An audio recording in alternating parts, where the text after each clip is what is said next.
अरे संसार संसार जसा तवा चुल्यावर आधी हाताला चटके तेव्हा मिळते भाकर. आता ही कविता किंवा हे गाणं ऐकलं की आपल्याला आठवण होते ती बहिणाबाई चौधरींची. ही त्यांची कविता आहे. आणि अशाच या बहिणाबाईंना गुरु मानलेल्या बहिणाबाईंचा आदर्श डोळ्यासमोर ठेवून आपल्या कविता करणाऱ्या अशा एका कवयित्रीचं आज व्यक्तिमत्व मी तुमच्या पुढे उलगडणार आहे. आपल्यापैकी बऱ्याच लोकांना त्या माहीत आहे. सध्या त्या यूट्यूबवर कार्यरत आहे आणि आपण बरेच लोक त्यांना ओळखतो, पण आपण त्यांना पूर्णपणे ओळखत नाही. आपण फक्त त्यांना वरवर ओळखून आहे. तर अशा या एका कवयित्रीची आज मी तुम्हाला माझ्या व्हिडिओच्या माध्यमातून ओळख करून देणार आहे. त्यांच्या व्यक्तिमत्वाचं एक एक पान आज तुमच्या पुढे मी उलगडणार आहे. आणि त्या कवयित्री कशा झाल्या, कविता त्यांच्यामध्ये कशी काय स्फुरली, हे सगळं आज मी तुम्हाला या व्हिडिओमधून सांगणार आहे. तर व्हिडिओनं कुठेही स्किप न करता शेवटपर्यंत पहा आणि नक्कीच हा तुम्हाला व्हिडिओ आवडेल अशी मी आशा बाळगते. तर अशा बहिणाबाई चौधरींना आपल्या गुरु मानणाऱ्या एक कवयित्री ज्यांचं नाव आहे सीताताई भोजने. तर आता आपल्यापैकी बरेच लोक आपण त्यांना ओळखतो यूट्यूबवर. तर अशा या सीताताई या जेव्हापासनं यूट्यूबवर आल्या तेव्हापासनं या कोणासाठी ताई झाल्या, कोणासाठी माई झाल्या, कोणाच्या आई झाल्या, तर कोणाच्या सीताई झाल्या. त्यांचं व्यक्तिमत्वच ना एक म्हणजे एक आकर्षक व्यक्तिमत्व आहे, जे आपल्याला त्यांच्याकडे आकर्षित करते असं ते व्यक्तिमत्व आहे. आणि सहज सहज त्या बोलता बोलता कविता करून जातात. आपण जर त्यांच्यासोबत बोलत असू आणि एखादा शब्द जरी त्यांना आपल्या बोलण्यातून निघालेला एक शब्द पकडून त्याच्यावर कविता करू शकतात. अगदी कविता त्यांच्या ना श्वासामध्ये कविता भिनलेली आहे. म्हणजे असं म्हणू शकतो आपण की त्यांचा प्रत्येक श्वास हा कवितेसाठी आहे. उठता बसता झोपता खाता पिता त्या कविता करू शकतात, एवढी कविता त्यांच्यामध्ये भिनलेली आहे. तर असं हे आकर्षक व्यक्तिमत्व सीताताई. आणि ह्या सीताताई म्हणजे खरंच एक खूपच प्रेमळ व्यक्तिमत्व आहे. पण या प्रेमळ व्यक्तिमत्वामागची जी स्टोरी आहे ना, जी कथा आहे ना, ती तेवढीच संघर्षमय आहे, कष्टदायक आहे. आणि या सगळ्यांना संघर्षातून त्या तावून सुलाखून निघाल्या आणि आज त्यांनी जे अनुभवलं ना त्याच्यामुळे एवढा प्रेमाचा झरा त्यांच्यामधून वाहतोय. तर अशा या सीताताईंचं बालपण हे काही सोपं नव्हतं. खूप कठीण म्हणजे खूप कठीण अवस्थेतून त्या गेलेल्या आहेत. सीताताई ह्या ना जेव्हा त्यांच्या आईच्या पोटामध्ये होत्या, म्हणजे 6-7 महिन्याचा गर्भ झाला असेल, आणि तेव्हा ना त्यांच्या आईला कोणीतरी सांगितलं, जे आपण पाहिलं ते नंदी बैल वगैरे येतात ना आणि मग ते भविष्य वगैरे सांगतात, तर ते असाच एक नंदी बैल त्यांच्या आईकडे आला होता. म्हणजे सीताताईची जी फॅमिली होती त्याच्यावर थोडा म्हणजे अंधश्रद्धेचा या गोष्टीचा जरा जास्त पगडा होता. तर त्याच्यामुळे ना तो नंदी बैल आला आणि त्यांनी सीताताईच्या आईला भविष्य सांगितलं की तुम्हाला मुलगा झाला तर म्हणजे सगळं चांगलं होईल, म्हणजे तुमचा वंशवेल वाढेल, आणि मुलगी जर झाली तर अनर्थ होईल, असं त्या भविष्यवाल्यांनी त्या नंदी बैलांनी सांगितलं. आणि मग त्यांच्या आईच्या डोक्यामध्ये ते अगदी फिक्स बसलं की मुलगी झाली तर काहीतरी अनर्थ होईल. आणि मग अशा याच्यातच सीताताईंचा जन्म झाला. पण जे त्या भविष्यवाल्यांनी सांगितलं होतं, त्या नंदी बैलांनी सांगितलं होतं की मुलगी झाली तर अनर्थ होईल, हे त्यांच्या आईच्या डोक्यामध्ये एवढं फिट बसलं होतं की त्यांनी ना सीताताई जेव्हा जन्माला आल्या तेव्हा त्यांच्या आईनी त्यांना नाकारलं, की म्हणजे इथपर्यंत की ही मुलगी मला नको आहे, हिला कुठेतरी जाऊन हिचं काहीतरी करून टाका, अगदी इथपर्यंत त्यांची आई बोलली होती, ही मुलगी मला नको आहे. आणि त्या आईनी सीताताईला पूर्णतः नाकारलं. म्हणजे त्या सीताताईला घेत सुद्धा नव्हत्या, पाहत सुद्धा नव्हत्या, त्यांना त्या दूध सुद्धा पाजत नव्हत्या. अशा बिकट परिस्थितीतून सीताताईचं बालपण गेलेलं आहे. तर तेव्हा त्यांच्या वडिलांनी त्यांच्या आईला म्हटलं की बाई निदान 5-6 महिने तरी तू हिला सांभाळ, हिला आईची गरज आहे. हे तानं बाळ आहे आणि 5-6 महिने तरी तू निदान याचा सांभाळ कर. पण त्यांची आई त्यांना सांभाळायला तयारच नव्हती.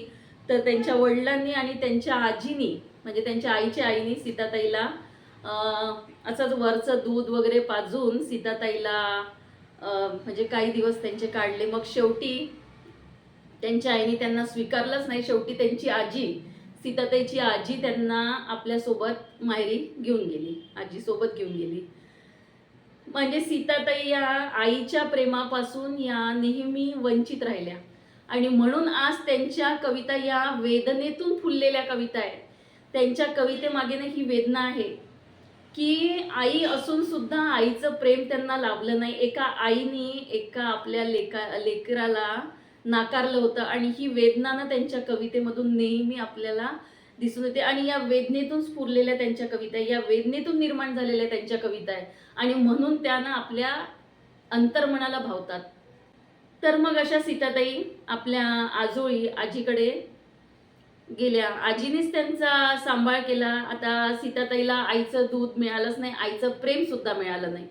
त्याच्यामुळे ना त्या एक प्रकारच्या म्हणजे काय म्हणू शकतो आपण, तब्येतीने त्या अतिशय अशक्त होत्या. त्या बरेच म्हणजे वयाच्या 5-6 वर्षापर्यंत त्या चालल्याच नाही. कारण त्या आईचं प्रेम, आईची माया आणि आईचं दूध या गोष्टीपासून या गोष्टीला त्या मुकल्या होत्या. त्याच्यामुळे त्यांची जी वाढ व्हायला पाहिजे होती ती योग्य रीतीने झाली नव्हती. पण जरी त्यांच्या शरीराचीही वाढ झाली नव्हती, पण त्यांचा मेंदू इतका तल्लख होता की म्हणजे कुठलीही गोष्ट त्या एकदा वाचेल की ते त्यांच्या डोक्यामध्ये अगदी फिट बसायचं. म्हणजे त्यांना गॉड गिफ्ट होतं. त्यांनी म्हणजे जेव्हा त्यांना शाळेत जायला उशीरच झाला, कारण त्या तब्येतीने अशक्त असल्यामुळे. म्हणजे त्या 6 वर्षापर्यंत त्या चालत नव्हत्या स्वतःच्या पायावर. तर त्या अशा बेडकासारख्या उड्या मारायच्या, 2 हात जमिनीवर ठेवून मग त्या अशा उड्या मारून मारून पुढे जायच्या. असं त्यांचं 5-6 वर्षापर्यंत चालू होतं. आणि मग त्यांच्या आजी, ती जुन्या लोकांना बऱ्याच काही आयुर्वेदिक गोष्टी माहीत होत्या. तर त्यांच्या आजीनी त्यांना या गोष्टीतून कसं बाहेर काढलं, तर उकिरडा जो राहायचा ना, जिथे आपण शेण वगैरे सगळं म्हणजे गावामध्ये उकिरड्यावरच सगळं ते शेण वगैरे जो मलमा नेऊन टाकतात, तर त्यांच्या आजीनी त्या उकिरड्यामध्ये एक खोल खड्डा करून सीताताईला त्या खड्ड्यामध्ये त्या मानेपर्यंत पुरवायच्या त्या खड्ड्यामध्ये. आणि पूर्ण तो त्या शेणानी तो गड्डा म्हणजे तो खड्डा असा पूर्ण पॅक करायचा. आणि त्या जी ऊब त्यांना आतमध्ये मिळायची, तिथून सीताताईच्या पायाला बळ मिळालं. आता हा त्यावेळेचा त्यांनी केलेला उपचार होता. तर असा हा उपचार त्यांच्या आजीने त्यांच्यावर केला आणि हा उपचार कारगर ठरला आणि सीताताईंच्या पायांना बळ मिळालं. त्या स्वतःच्या पायावर चालू लागल्या आणि त्यानंतर त्यांना शाळेमध्ये टाकण्यात आलं. पण शाळेत टाकायला त्यांना उशीरच झाला होता. पण जरी उशीर झाला होता, पण त्यांची बुद्धी ना एवढी शार्प होती. त्या शाळेत गेल्या म्हणजे त्यांना बेसिक शाळेचं क ख ग घ हे नॉलेज नव्हतं, पण एक देवी देणगी आपण म्हणू शकतो की सीताताई या शाळेत गेल्यापासूनच म्हणजे वाचायला शिकल्या होत्या. त्या कसं वाचायला लागल्या हे त्यांना माहीत नव्हतं, पण त्या म्हणजे गेल्या त्या शाळेत वाचन करू लागल्या होत्या. ही त्यांना एक देवी देणगी आपण म्हणू शकतो. तर आणि शाळेमध्ये त्या अतिशय हुशार. त्यांचं शिक्षण फार झालं नाही, पण जेवढं झालं ना 11वी पर्यंतच त्या शिकल्या, पण त्या शाळेमध्ये एक टॉपर विद्यार्थी म्हणून राहिल्या. तर अशा या सीताताई, असा हा त्यांचा प्रवास. आणि परिस्थिती सुद्धा हलाखीचीच. काही घरामध्ये खूप सुख समृद्धी असं काहीही नाही. आणि सीताताईंचं कविता लेखन चालू होतं. एक प्रसंग त्यांच्यासोबत घडत होता. तशा सीताताईच्या कविता त्या प्रसंगामधून लिहिल्या जात होत्या. तर असं सगळं चालू असताना मग त्यांच्या आजी गेल्याच्या नंतर त्यांच्या आजीने त्यांचा सांभाळ केला. आणि मग त्यांच्या आजी गेल्याच्या नंतर त्यांची एक मावशी की ज्या मावशीला मुलबाळ नव्हतं, अशा मावशीने मग सीताताईचा सांभाळ, म्हणजे त्या आजीकडेच राहायच्या ती मावशी, तर अशा मावशीने सीताताईचा सांभाळ केला आणि त्या मोलमजुरी करून सीताताईचं शिक्षण करत होत्या आणि दोघींचं आपलं चालू होतं. आणि सीताताईला मध्येच लटक आलेली. सीताताईने श्यामची आई पुस्तक वाचलं आणि ती श्यामची आई पुस्तक वाचल्याच्या नंतर सीताताईला पण वाटलं माझी पण आई आहे आणि श्यामची आई जशी आहे तशीच माझी पण आई असेल, म्हणून त्यांनी ना खूप आग्रह केला आणि त्यांनी त्यांच्या आईकडे जाण्याचा हट्ट धरला. तर त्या मग त्यांना त्यांच्या आईकडे पोचवलं, पण तिथला काही त्यांच्या आईने त्यांना कधी स्वीकारलं नव्हतं. त्याच्यामुळे सीताताईला तिथे जाऊन सुद्धा कष्टच खूप भोगावे लागले, खूप मारहाण सहन करावी लागली. म्हणजे त्यांच्या आईसाठी त्या म्हणजे त्यांची मुलगीच नव्हती ती सीताताई, त्यांची मुलगीच नव्हती. एका सावत्र आईप्रमाणे त्या त्यांच्याशी वागत होत्या. मग शेवटी एक दिवस सीताताई परत तिथून पळून निघून आल्या आपल्या मावशीकडे.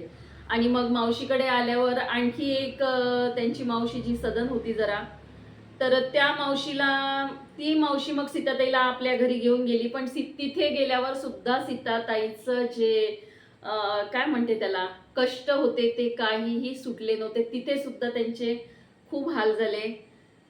जे मिळेल तेच त्यांना खावं लागलं फक्त शिक्षणासाठी. म्हणजे सीताताईला शिकायची खूप आवड होती आणि काही झालं तरी त्यांना शिकायचं होतं, म्हणून त्या तिथे राहिल्या, कारण त्यांच्या मावशीने त्यांचा शिक्षणाचा खर्च उचलला होता. तर त्यांना शिकायला मिळायला पाहिजे म्हणून सीताताईंनी ना एवढा सगळा तिथे त्यांच्यासोबत जे काही घडत होतं ते सगळं सहन केलं. शेवटी तिथनं पण काही कारणास्तव मग सीताताईंना त्या काकांनी परत माघारी पाठवलं. परत आपल्या त्या पहिल्या मावशीकडेच त्यांचं काम होऊन गेल्यावर त्यांना परत पाठवून दिलं आणि परत सीताताईचा तो प्रवास तिथून सुरू झाला. परत त्यांच्या कविता आणि मग असं करता करता त्यांना एक दिवस त्यांचं लग्न झालं. लग्न आणि सीताताईचं लग्न त्यावेळी म्हणजे काही खूप जुनी गोष्ट नाही. 2000 रुपयामध्ये सीताताईचं लग्न, पूर्ण कपडा लत्ता जेवण खावण हे 2000 रुपयामध्ये सीताताईचं लग्न झालं. आणि लग्न झाल्यावर सुद्धा सीताताईचे भोग संपले नाही. त्यांना सासूबाई नव्हत्या, पण त्यांच्या सासरे बुवांनी सासूबाईची कसर कुठेच सोडली नव्हती. त्यांना त्या घरात गेल्यावर सुद्धा म्हणजे झोपायला, त्यांना आंथरायला काहीही नव्हतं. ज्या दिवशी सीताताई तिथे गेल्या लग्न होऊन, तर म्हणजे इतकी बिकट परिस्थिती की सीताताईंनी जी लग्नात साडी घेतली होती ती साडी त्यांनी खाली अंथरून त्यावर त्यांना झोपावं लागलं. इतकी परिस्थिती, म्हणजे इतके हाल सीताताईंनी त्यावेळी भोगले. म्हणजे त्यांना कुठलीच उजागिरी नव्हती. त्यांना शिकण्याची इच्छा होती, पण त्यांच्या सासरे बुवांनी त्यांना शिकून काही आग लावायची आहे का असं बोलून वगैरे त्यांना शिक्षणापासून वंचित केलं. पण सीताताईची ती भूक जी होती शिक्षणाची ती काही मिटली नव्हती. तर त्या शेजारच्या घरी वगैरे जाऊन, म्हणजे त्यांना वाचनाची प्रचंड आवड, त्यांनी खूप काही पुस्तकं जिथे मिळेल तिथे त्यांनी, जिथनं त्यांना म्हणजे वाचनाचं साहित्य उपलब्ध होईल ना तिथे जाऊन त्यांनी वाचन केलं. फक्त पेपर वाचायला मिळावा ना म्हणून सीताताई त्यांच्या शेजारच्या घरचे म्हणजे त्यांचं दळण दळून देत होत्या, त्यांचे कामं करून देत होत्या, त्यांचं भांडे घासून देत होत्या, फक्त कशासाठी, त्यांच्या घराचा पेपर सीताताईंना वाचायला मिळायला पाहिजे म्हणून. सीताताईंनी हे सुद्धा कष्ट उपसले. म्हणजे जी आवड असते ना, माणसाला जी आवड असते ना त्यासाठी माणूस काहीही करू शकतो. जी जिद्द असते त्याच्या मनामध्ये, त्यासाठी ना माणूस स्वतःच्या जीवाला कितीही हाल सहन करून त्याला जे म्हणजे जी आवड असते तो सुप्त तो गुणच होता सीताताईमध्ये. ते वाचन, लेखन आणि त्या कविता, या म्हणजे त्यांचा श्वासच यामध्ये सगळा गुंतलेला आहे सीताताईंचा. तर एवढे सगळे कष्ट सीताताईंनी काढले. सीताताईंच्या मग वेलीवर 3 फुलं उमलले. त्यांचा संसार मग काही दिवसांनी सुरळीत झाला. पण आज ज्या सीताताई आपल्याला दिसतात आहे ना, त्या सीताताईच्या कवितांमागे एवढा मोठा संघर्ष आहे आणि संघर्षातून फुललेल्या त्या कविता आहे. म्हणून त्यामध्ये ना अर्थभाव आहे. त्या कवितांमध्ये खूप अर्थभाव आहे की जो आपल्या मनाला ना खरंच म्हणजे माहीत नाही, त्यांची कविता ऐकली, त्यांच्या तोंडून जे ऐकतो ना तेव्हा मनाला आपल्या खूप तो म्हणजे यातना होतात किंवा ते कुठेतरी मनाला स्पर्श करून जातात ती गोष्ट, त्यांची कविता. तर मग याच्यानंतर सीताताईचा थोडा प्रवास सुरळीत झाला आणि असं करता करता त्यांचं लेखन, त्यांच्या कविता पुढे नावारूपाला येऊ लागल्या. सीताताई आज एक उत्कृष्ट कवयित्री म्हणून ओळखल्या जातात, पण कुठेही त्यांना त्या गोष्टीचं तीळ मात्रही त्यांना त्या गोष्टीचा कुठेही घमंड नाही आहे त्या गोष्टीचा. त्यांचे पाय अजूनही जमिनीवर आहे. अजूनही तुम्ही सीताताईंना जर पाहिलं तर त्या शेतात कामं करतात, त्यांचं शेतात राहतात, त्या रानात राहतात. ज्या ठिकाणी वीज नाही आहे, तिथे मोबाईलला रेंज नाही आहे, अशा ठिकाणी सीताताई राहतात. तिथे बाहेरच्या म्हणजे वन्य प्राण्यांची सुद्धा इतकी भीती आहे. आणि ज्याप्रमाणे सीताताईंनी आपल्या म्हणजे आपल्याला जीव लावला, माणसांना जीव लावला, त्याचप्रमाणे सीताताईंनी प्राणी मात्रांना जीव लावला. त्यांच्या घरी ना कुत्री, मांजरी, शेळ्या, कोंबड्या, एक घोडा, हे सगळे प्राणी त्यांच्या घरी आहे आणि ते अगदी त्यांच्या जीवाभावाचे आहे. ते सीताताईंचे सवंगडी आहे आणि सीताताईंची भाषा त्यांना पूर्णतः समजते. जेव्हा सीताताई लाईव्हवर एखादं गाणं म्हणतात, कविता म्हणतात ना, तिकडून त्यांचा कोंबडा सुद्धा त्यांना त्यांच्या कवितेला प्रतिसाद देतो. सीताताई इकडे गायला लागला की तो सुद्धा तिकडून आपला गायला लागतो. तर इतक्या ना म्हणजे सीताताई या प्राणीमात्रांना सुद्धा सीताताईंनी जीव लावलेला आहे. त्यांच्या म्हणजे प्राण्यांना सुद्धा प्रेमाची भाषा कळते म्हणते ना, तर ते खरंच आहे. सीताताईंची भाषा, सीताताईंचं प्रेम त्या प्राण्यांना कळते. आज सीताताईंना तहान लागली तर विहिरीवर जाऊन पाणी भरून आणावं लागते. त्यांना तिथे लाईट नाही आहे, अशा परिस्थितीतही सीताताई राहतात. अशा परिस्थितीतही सीताताई लिखाण करतात, कविता करतात. आणि त्यांना व्हिडिओ अपलोड करायला सुद्धा तिथे रेंज नाही आहे. तर आता कुठेतरी त्या बोलत होत्या की एक पॉईंट सापडला आहे की जिथे मोबाईल ठेवून व्हिडिओ अपलोड करता येते. त्यांना व्हिडिओ सुद्धा अपलोड करायला प्रॉब्लेम आहे, सगळ्या गोष्टीला प्रॉब्लेम आहे त्यांना. पण तरीही या सगळ्या प्रॉब्लेममधून त्या काहीतरी करू पाहतात आहे या सगळ्या गोष्टीवर. कारण त्यांनी एवढा संघर्ष पाहिला आहे ना, तर त्यांच्यासाठी आता त्यांना ही गोष्ट त्यांना म्हणजे काहीच वाटत नाही की म्हणजे या सगळ्या याच्यातून उभं राहण्याची त्यांची तयारी आहे. आणि एवढंच नाही तर त्यांचं सामाजिक कार्य सुद्धा पुष्कळ मोठं आहे. त्या बरंच काही सामाजिक कार्य करतात. आता मला इथे व्हिडिओमध्ये सांगायला तर खूप काही आहे, माझा व्हिडिओ खूप मोठा होईल, पण तरी सीताताईंची कारकीर्द जी आहे ती तुमच्या पुढे मांडल्याशिवाय सीताताईंचा म्हणजे कवयित्रीचा प्रवास पूर्ण होत नाही. आणि मी तुम्हाला तोंडी म्हणजे मी हे आता त्यांना इतकं काही आहे त्यांची कारकीर्द की मी तुम्हाला ही तशी सांगू शकत नाही. तर मी जे लिहून काढलेलं आहे एका याच्यावरती मी तुम्हाला सांगते की सीताताईंचा प्रवास, सीताताईंची कारकीर्द काय आहे. सीताताईंनी आपली पहिली कविता 6वीत असताना पहिली कविता केली. त्यानंतर त्यांचे 2 कविता संग्रह सीताताईंचे प्रकाशित आहे. एक डोंगर माथा आणि एक दांगण गाणा. तर डोंगर माथा जी आहे, या डोंगर माथाला आदिवासी साहित्य पुरस्कार त्यांना मिळालेला आहे.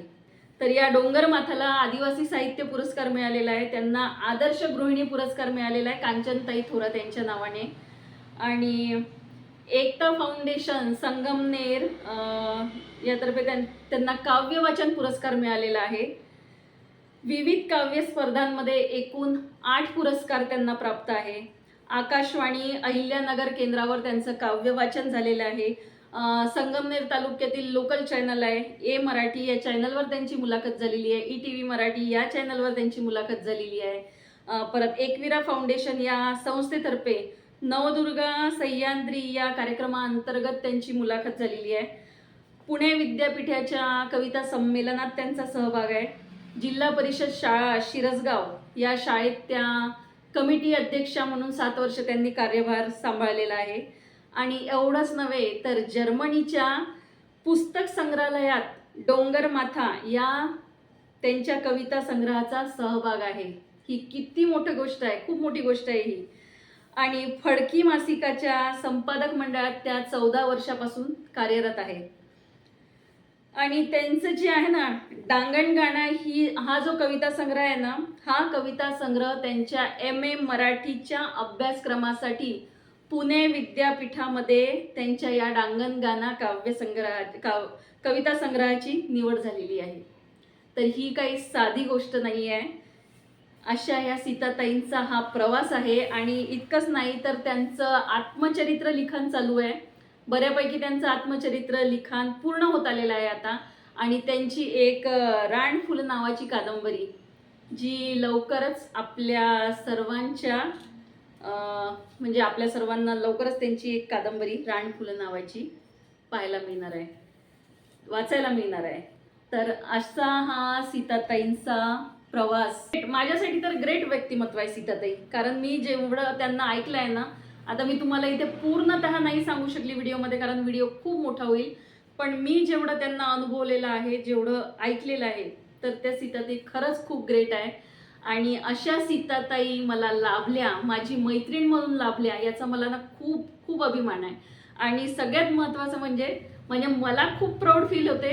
या सीताताई मला म्हणजे त्या यूट्यूबवर यायच्या पहिलेपासून त्या माझे व्हिडिओ पाहत होत्या हे त्यांनी मला सांगितलं. तेव्हा मला खूप आनंद झाला की इतकं ग्रेट व्यक्तिमत्व आपल्याला म्हणजे आपले व्हिडिओ पाहतोय. आणि त्यांनी मला सांगितलं की तुमचे व्हिडिओ मला खूप आवडतात. तर त्यावेळी ना खरंच मला पण खूप भारी वाटलं की चला म्हणजे एवढ्या ग्रेट व्यक्तिमत्वाला जर आपले व्हिडिओ आवडत आहे. आणि सीताताई या माझ्या लॉयल सबस्क्रायबर आहे, म्हणजे ज्या फक्त मला यूट्यूबवर एकमेकांना सपोर्ट करण्यासाठी जे आपण व्हिडिओ पाहतो ना, तर तशा न भेटता मला त्या खरंच म्हणजे त्यांना माझे व्हिडिओ आवडत होते आणि म्हणून त्या माझे व्हिडिओ पाहत होत्या. तर त्या माझ्यासाठी माझा लॉयल सबस्क्रायबर आहे. तर अशा या ग्रेट सीताताईंना माझा तर खरंच मानाचा मुजरा. आणि मला खूप छान वाटते की त्या मला भेटल्या, माझी मैत्रीण. मला खूप अभिमान आहे की सीताताई सारखी स्त्री ही माझी मैत्रीण आहे. तर मला वाटलं की हे व्यक्तिमत्व तुमच्या पुढे सुद्धा उलगडायला पाहिजे, म्हणून मी हा व्हिडिओ घेऊन आलेली आहे. तर पहा तुम्हाला व्हिडिओ कसा वाटला आणि सीताताईंबद्दल तुमचं काय मत आहे किंवा त्यांच्या कविता तुम्हाला किती भावतात. आता आपल्यापैकी बऱ्याच लोकांनी त्यांच्या कविता ऐकलेल्या आहेत. त्या लाईव्हवर नेहमी कविता म्हणतात, तर त्यांच्या व्हिडिओमध्ये नेहमी त्यांच्या कविता आहे. तर अशा या सीताताई आहे आणि ज्या मी तुमच्या पुढे मला जसं शक्य होईल तसं मी तुमच्या पुढे त्यांना सादर करण्याचा प्रयत्न केलेला आहे. तर तुम्हाला त्या कशा वाटल्या, तुम्हाला त्या किती भावल्या, त्यांच्या कविता तुम्हाला किती भावल्या, तुम्ही मला नक्कीच ही गोष्ट कमेंट बॉक्समध्ये तुमचा अभिप्राय, तुमचं मत मला कळवू शकता. आणि माझा हा व्हिडिओ तुम्ही इथपर्यंत ऐकून घेतला त्यासाठी तुमचे खूप खूप मनापासून धन्यवाद.